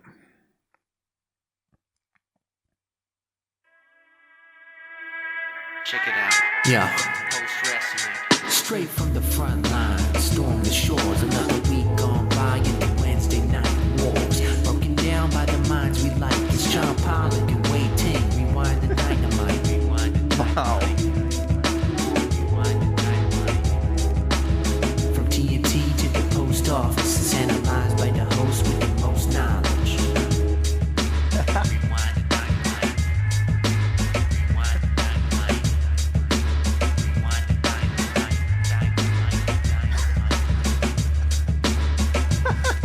Why did we name the show this? I think this is the most satisfying part of the whole thing. Is just hearing people have to like say the name of the show. Dynamite. Just That- rolls off the tongue. You know, that was really damn good too. Yeah. I'm already We're like covering all genres as well. I'm already kind of disappointed we're only going to have to choose one. But the lyrics here, straight from the front line, storm the shores. Another week gone by in the Wednesday night wars. Broken down by the minds we like. It's Jon Pollock and Wai Ting. Rewind-A-Dynamite. Broken down by the minds we like. From TNT to the post office, it's analyzed by the host with the most knowledge. Fuck. That's a complicated rhyme. Man. You got away with it though, man. Great job, Brent. Like a real 90s hip-hop vibe. I like that it. one. I like it. They're playing to the core. Okay, so that was very good. Our hip-hop submission. Thank you also to both of you for We might have to put out a Rewind-A-Dynamite like mixtape. album. Yeah. Yes. We can keep we got all the B-sides now. God. Yeah. Everybody keeping to the length of the Everyone contest as on well. fire so far. Yeah. All right. Up next, we go to, hey guys, this is Jacob Chestnut from Birmingham, Alabama. I hope you are doing well. I started back watching wrestling about 2 years ago as at the time I Oh my God, we found a fan that was created in two years ago? 2 years, yeah. There you go. As at the time, my 7-year-old son was getting into it. I travel a decent amount and I'm always looking for podcasts to kill time and stumbled upon Post Wrestling about a year ago. I absolutely love listening to you guys and I always appreciate hearing from smart journalism and actual interesting interviewers. Let me know if you need anything mixed differently for this submission and I can't wait to hear all the awesome All right, the theme songs. winner. This is, again, Jacob Chestnut. All right, Jacob. Rewind-A-Dynamite from the Post Wrestling site. AEW, lighting up the fuse. Sit back and enjoy the bubbly. We hear from Jon and Wai Ting. Where we're going, we don't need roads. And if the buck stops here, this thing might blow. Everything you hear are opinions of the show. And if you don't like it, go to the forums and let them know. Let them know. God, this sounds like the soundtrack for a Dwayne Johnson movie. Man, I am officially intimidated. I don't know who we're... We don't deserve this. Like, we're just a wrestling podcast. Like, we don't deserve Okay, this. we're 3 for 3 so far. this amount of These have been talent. like really good submissions so far. Yeah. And totally different ones. Listen, in the past, for these contests, we may have exaggerated our enthusiasm for some of these entries. Oh no, I was legitimately blown away. Like, we've had Way as a high bar. pretty bad entries in the past. 3 for 3 thus far. Can I just ask, Quality. did we get the requisite entry that is just someone wrote out the lyrics and it's not an audio file? Because that seems to be always Did one not get that we that. get. Did not get that. Because usually that would always be someone that We got- we there's nothing we can do with this. So thank you. We've got quality musicians here, and that Damn. that was very good with Bubbly in there as well. Yeah. Okay, very good, Jacob. We go to, up next we have Lawrence Haber. Hey all, Lawrence Haber from New Jersey here. I'm a professional bass player who gigs around the tri-state area and have been listening to Jon and Wai on my way to gigs for years. Love post-wrestling. Anyway, here's my entry into the contest, named after the musical style I was going for. Hope you like it. Wow. This is Lawrence Haber, who's entered some of our contests in the past. After Wednesday night, you'll find the best insight. Blow up your phone, download Rewind-A-Dynamite. Post Wrestling's Jon and Wai will discuss Tony K and the Elite. Now let's hear what they have to say. Whoa. Okay, what did he say? That song is called Way Funky Wednesdays, by the way. After Wednesday night, you'll find the best insight. Blow up your phone, download Rewind-A-Dynamite. Post Wrestling's Jon and Wai will discuss Tony K and the Elite. That guy certainly nailed the time too. That was what, 15 seconds? Yeah. Actually, less than that. That was like, about That's 20. all we need. Yeah, man. That was like if we commissioned Primus to do a theme song for Rewind-A-Dynamite. Damn, you ruined my surprise. That was very cool. Very cool. Very different, I would say, from the rest. Part of the qualification, I would say, is what can we listen to every single week Oh, that's a big one. for the duration of Be time? honest, don't name it, but do you have a front runner right now? Yes. Okay, let's keep going. We got a Chris from Melbourne next, who says, with help from my amazing partner Dasha, who lent a hand, her other hand, and her voice to form the tag team of Chris and Dasha from Melbourne. It's designed to fade out so you guys can talk over it. Okay, great. All right, so this one's from Chris and Dasha from Melbourne. Stand up, it's time to fight. It's Wednesday night. Rewind-A-Dynamite. Your fighting spirit and your might. Leap and take flight. Sky high, Luchasaurus high. Scream, cheer, rejoice, and sing. Hear the ring. What a will tonight's show bring. Everyone is listening to Post Wrestling with Jon, Pollock and Wai Ting. They've got the fuse. If you've got the light, hit the switch on TNT and Rewind-A-Dynamite. Wow, Man, this is like I got chills. we could have like a whole like jingles for our shows coming out of this. I'm gonna be so like, I feel we should save all these. of course. I mean, like we could there could always be a rotation because I'm getting very You're right. There can be, yeah. There's a lot here. There's some really good stuff here. man. But would that be like the equivalent of saying like, A time limit draw. yeah, Well, we'll announce a winner. We're going to feel announce a winner. there must be a winner. But it's gonna be so tough. Like I had a front runner, I don't know anymore. Yeah, I don't. I'm just overwhelmed. That was So far, so good. awesome. That was. I actually want to hear a bad one. I do too. And I'll be honest if it's a bad one. Make this choice easy for us. Yeah. Like, where's Gaurav? Hey, do you know who met up with CM Punk on Wednesday night? One of my butt. Yeah. Unbelievable. I love how he downplayed it in his tweet too. He's just like, "Oh, met one of my Yeah. personal heroes and saw the movie." Phil was You- out at the theater tonight. Like for Ahmad, that was probably like meeting. I don't know. Did you listen to Jeff Merrick's interview with Punk? It was very good. Yeah, we'll get to that on Thursday as well. Okay.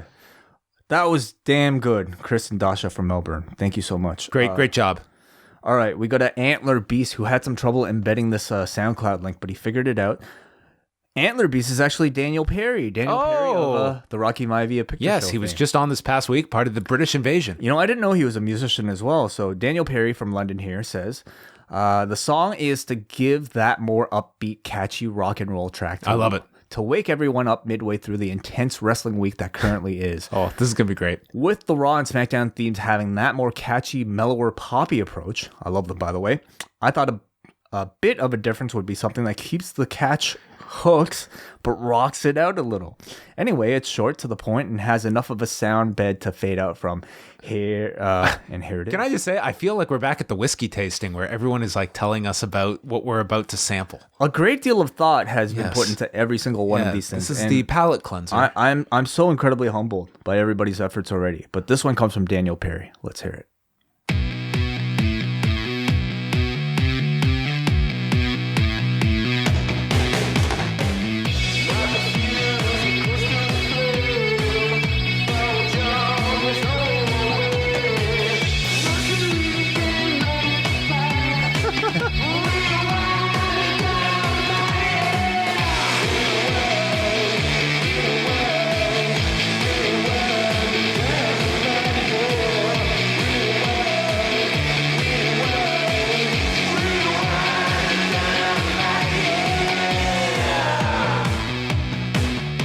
102.1 The Edge.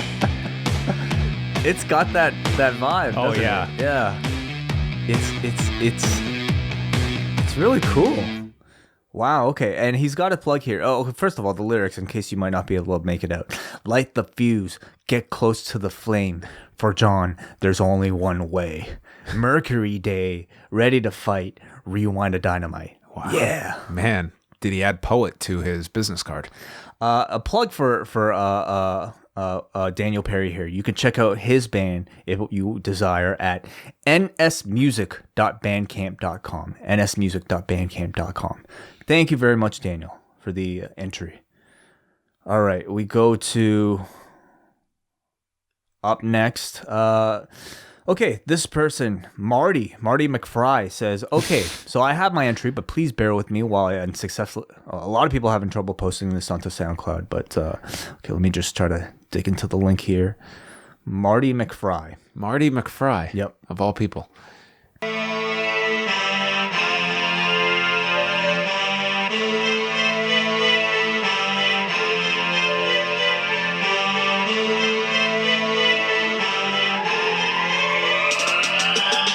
Down the road, AirPods in my ear. Jon and Wai Ting, who I wanna hear. Mondays on Raw, Friday SmackDown on Fox. We're lost in between, cause their Patreon rocks. It's dynamite. It's dynamite. Now it's Wednesday night, maybe Thursday for you. Jon's on the mic, and Ting is too. The TNT is in place and the fuse is lit. It may look like Raw, but the booking ain't shit. It's dynamite. It's dynamite. It's Rewind-A-Dynamite, bitch. Oh, thank you. Marty. Exactly what we needed at this point in time in this competition. Not winning, but man, was that one entertaining. Fuck, that was great. That was really fun. I enjoyed that a lot. Bitch. That was so good. Oh. Makes me want to rap. I could definitely listen to that for weeks on end. Nonstop. That was great. Yeah. Wow. Okay, thank you so much, Marty McFry. I hope everybody enjoyed that. That a great deal of like talent to. You hear that falsetto? Damn. These headphones were made for that falsetto. Oh, thank you so much. Okay, wow, we do have a lot of entries. I told you. We got a Pascal from Montreal who says, you guys gave me the opportunity to combine two of my passions, wrestling and playing harmonica. So this is my So this is my attempt. Okay, we go to load up this page here. All right, this comes from Heartbreak, the name of this group. Oh, wow.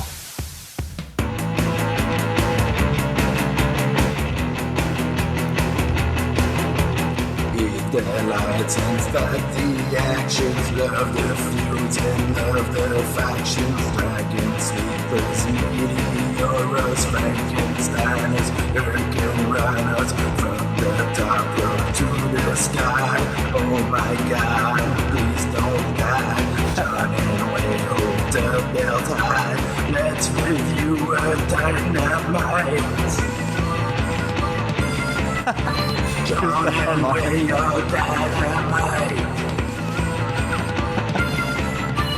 Jon and Wai are dynamite. John and Wai are dynamite. Wow, with the explosion at the end. Wow. I feel at the end like it's like mind control or something. Like it's there's some like embedded message in there. It was John oddly and Wai are dynamite. okay. So this one calls for maybe some exposition, explaining of the lyrics as well. Okay, hit the lights and start the action. Love the feuds, love the factions. Dragon Sleepers, Meteora, Frankensteiner, Hurricane Rana. From the top rope to the sky. Oh my God, please don't die. John and Wai, hold the belt high. Let's review a dynamite. John and Wai are dynamite, is what he says at the end. Great build up to the review of Dynamite. Yes, name. the harmonica slipped in there for the end. John and Wai hold the belt high. Okay, wait. Oh my God, please don't die. Let's review a Dynamite. That's very clever. I was expecting, though, Pascal, I would say a more face melting harmonica solo. I have to say, you know, I was ready for it. I was ready for like just crazy harmonica there at the end. Yeah, it was a good entry. I was ready for a whole harmonica like song. No lyrics, just harmonica. Just harmonica. Yeah, it could have been our outro. Okay, only a couple more here. We go to this gentleman by the name of Bishop, who says, "Hello, here's my submission. I hope it gets your stamp of approval." See what you did there. Okay, here we go.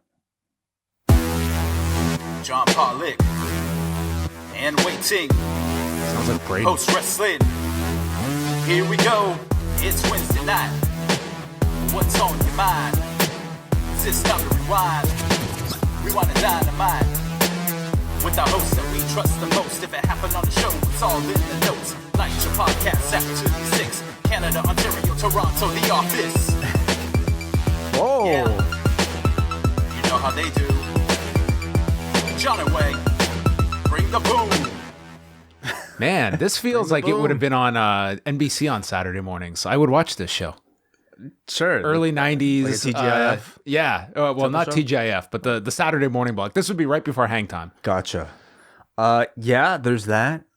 It also, like, it sounds like the, like, it reminds me of the Young Bucks, like, new theme song. A little bit. Yeah. Kind of got that feel.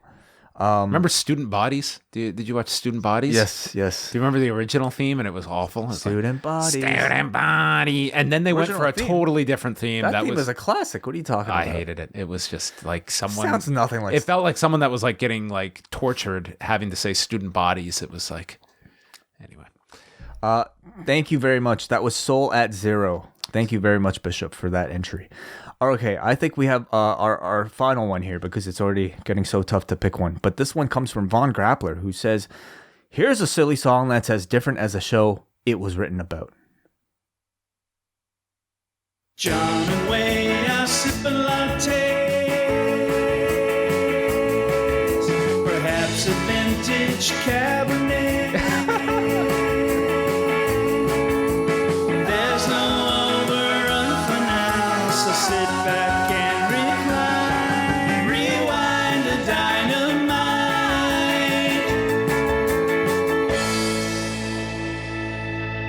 That's a very catchy tune. That was excellent. That would be very catchy. 30 seconds. Oh. Like, I wanted more, you know? I like that's a great effect. Perfect. Yep. That was from Von Grappler, who Vaughn with a strong final entry. Yeah. That was our last one? That was great. Thank you so much. Thank you to everybody. Man, some great entries, everybody. Our best contest so far, I have to say. Tremendous. Toughest one so far. Yes. Okay, at this point, we're going to have to narrow it down. Top 3.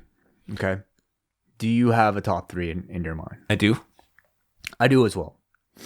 So, amongst our top 3, we will further cull down maybe the results. You name your first pick first. So am I going from number 3 up to number? Am I going in ascending order? Do you know who? Do you have a winner already? Because I thought we would replay our top entries. Okay. First. Okay. Well, my top 3 are the first 3. Really? Okay. Yes. So that would be Callum, that would be Brent, and then that would be Jacob from Birmingham. Okay. My top 3 are Callum, I agree. Okay. You know what? I change. I'm sorry. Ooh. My top indecisive. 3 are Jacob. Okay. Jacob Chestnut. So we agree on that one. Chris and Dasha from Melbourne. Okay. And the final entry here, Von Grappler. So we'll play all those. I think that's Okay. That's 5. 5 Yep. total. Okay. First up, Callum. Okay. Callum from Manchester. This is our UK. first one. First one. Cause I'm TNT, I'm dynamite. One day they felt some sent a tweet. It got the attention of the elite. I know it sounds like Steve Austin singing. Not story shot, there's not another show. For Jon and Wai to review right now. Let's go! Rewind the dynamite. Whoa. Rewind the dynamite. Whoa. Rewind the dynamite. Whoa. Rewind the dynamite.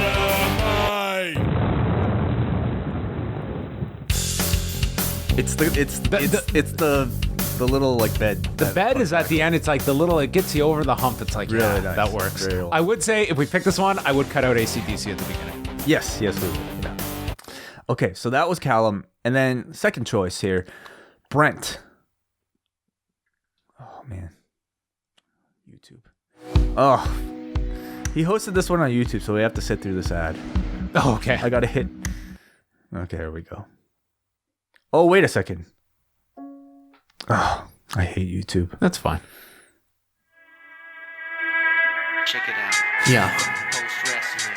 Straight from the front line, storm the shores. Another week gone by in the Wednesday night wars. Broken down by the minds we like. It's John Pollock and Wai Ting. Rewind the dynamite. Rewind the dynamite.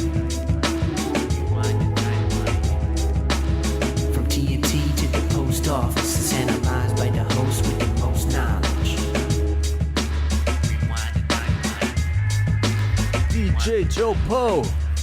I like this one because I don't think there's anything that's more of a different tone than what I would have probably. That would best. This would never be introduce on me. your iPad. This is not Cartoon Heroes. It's not. No. Okay, but I like it. you like it. I like it a lot too. And then the next one. This was Jacob. This is the one we both agreed on. This was one we both agreed on, so already I would say somewhat of an advantage. But okay, let's hear it one more time. Yeah. We'll make our final decisions after. Rewind the dynamite from the post wrestling site. AEW, lighting up the fuse. Sit back and enjoy the bubbly. As we hear from Jon and Wai Ting. Where we're going, we don't need roads. And if the buck stops here, this thing might blow. Everything you hear are opinions of the show. And if you don't like it, go to the forums and let them know.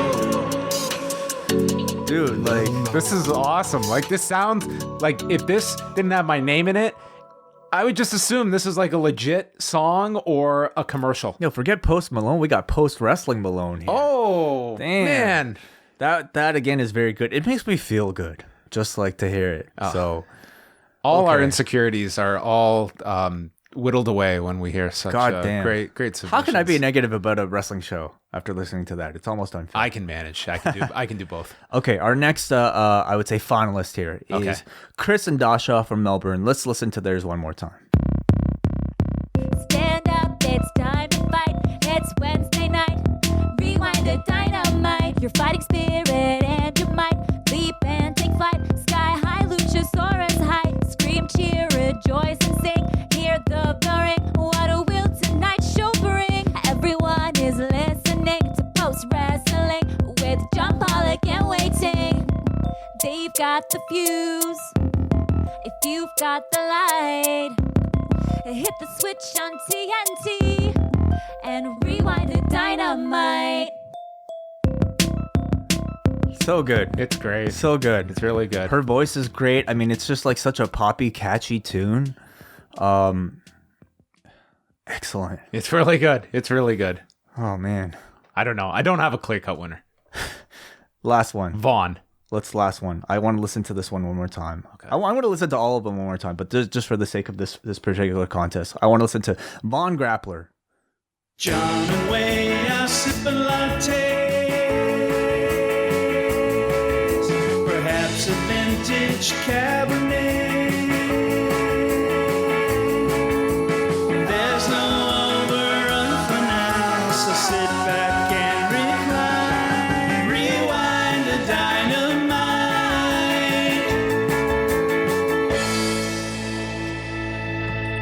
You know, it's so good. I would say like for the first maybe like, I don't know, 80%. But then you hear the harmony in the hook and it just like nails it. Like it makes it really like it's the magic. It stands out. Okay. Can you whittle down your choices anymore? I can whittle mine down to one, but now I like your other two as well. If that makes any sense. So take us through the process. Like what's on your mind right now? Okay, so a big factor with mine is I like how we re-listen because then it's like the novelty is gone because now we're re-listening to it. Do I want to hear this again? Much less do we want to hear this every single week? Yes. So that's a part as well. So I'm kind of now I think I have my leading contender, but the other two that you added there, they're very good. Very strong. They're very strong. So are you in agreement that like at least you're considering between right now the last three that we just played? Correct. Between Jacob, yes, Chris and Dasha, and also Von yes, Grappler. I'm willing to give runner-up status to my first two picks. Yes, absolutely. We gotta make hard choices here. This is tough. This is like The Bachelor. Shall we listen one more time, or is it kind of pointless? Where are you leaning? I'm kind of the same. I'm somewhat undecided. To me, they're all like very good in their own ways. I would make this democratic and leave it up to a vote, but I feel like we do need to make the give choice. A result. Yeah. Right. Well, I mean, we do have like some votes here in the thread. A lot of people chiming in with their what do they say? Opinions. Well, because like Jacob entered his early, I would say he got a lot of he got a lot of support. So. God, I hate this. I think if you put a gun to my head, which I hope you don't do, I can pick one. Yeah. I think you know what it is. I think I can too. I think we can. I think we have a winner. I'm going with Jacob. Yes. That is my pick. I'm going with Jacob as well. I think the fact that on immediate listen, John and I both chose it. And the fact that, you know, a lot of people on the board seem to feel that way as well. I think we can announce a winner, and that is Jacob Chestnut with his song, his Kraken Chestnut original, which was Rewind-A-Dynamite from the post-wrestling site. AEW, lighting up the fuse. Sit back and enjoy the bubbly as we hear from Jon and Wai Ting. Where we're going, we don't need roads, and if the buck stops here, this thing might blow. Everything you hear are opinions of the show, and if you don't like it, go to the forums and let them know. like it's a real song. Dude. Like it's I say that with like the utmost respect, like to all the entries. Like this just sounds like it's way too good. It's a great tune. Like people are going to be disappointed at the rest of the podcast after they hear the song, like a song like this. So congratulations to Jacob Chestnut from Birmingham, Alabama. Very tight race. And congratulations to everybody. I hope you can tell how difficult of a decision this was for John and I. And I think to show our appreciation for everybody, I want to send everybody a gift. We have a number of audio cassettes that a lot of people have received thus far from our Ice Cap. A limited run of all these, but we still have some left. I'm going to send one to... You know what? Here's what I'll do. I'll send a tape to everybody who entered. And then for the finalists that we just mentioned, I will send a t-shirt as well. And I guess for and Jacob, the rights to your entries in perpetuity is what we take. No, not at all. You guys maintain the rights to as like, you know, what's the identity crisis and also Colby John do as well. This is your music. If we don't use it, doesn't mean you can't use it for your own purposes for other things. But all of you guys, we will be sending something, and thank you all so much for putting the amount of effort in that you did. Great entries from everybody, so thank you very much, and congratulations to Jacob Chestnut. Yes. All right. It's been a lengthy show, so thank you to everyone for tuning in. Wai and I are going to do it all over again Thursday, 3 p.m. Eastern Time. If you are a member of the Post Wrestling Cafe, you can watch and listen live. You can also call in. So lots of calls we'll be dedicating our time to on Thursday. We'll go through NWA Power. We'll chat about NXT, other news. We both heard that CM Punk interview. We'll talk about that. And whatever the viewership figures are for week number 4. We're going to go through all that stuff. So tune into the Cafe Hangout Thursday, 3 p.m. Eastern Time. I want to close this out with a song. Okay. But because we are probably going to hear Jacob Chestnut's song for a long, long time, do you have another request one more time out of any of these entries? To go out with, I'll pick Chris and Dasha. Chris and Dasha deserves to be heard one more time. So here we go. Chris and Dasha from Melbourne with their entry, if I can find it. And I can right now. Thank you guys. See you guys soon. Stand up, it's time to fight. It's Wednesday night. Rewind-A-Dynamite. Your fighting spirit and your might. Leap and take flight. Sky high, Luchasaurus high. Scream, cheer, rejoice and sing. Hear the ring. What a will tonight show bring. Everyone is listening to Post Wrestling with Jon, Pollock and Wai Ting. They've got the fuse. If you've got the light, hit the switch on TNT and Rewind-A-Dynamite.